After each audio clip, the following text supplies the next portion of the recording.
ये 14 जुलाई के मायलू में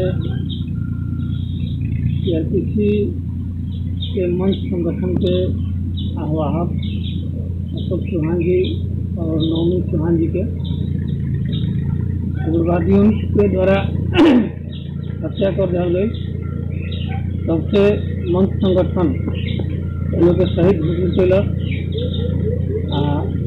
यही से हिंदी भाषी संस्था और छात्र संस्था हर साल 14 जुलाई के लोग शहीद दिवस के पालन लोग के शहीद स्तंभ बनल बा मायलू में हर साल वहाँ होला, लेकिन इस साल लॉकडाउन के चलते और कोविड-19 के चलते आदमी के आवागमन और प्रतिबंध बा। सरकार के गाइडलाइन के मान के चले के बाद ऐसे हमने के अपना अपना क्षेत्र में आज ये लोग के शहीद दिवस के पालन मिल जाता। तो पहले हमने के ये लोग के आत्मा के शांति खातिर एक मिनट के मौन रखल जी।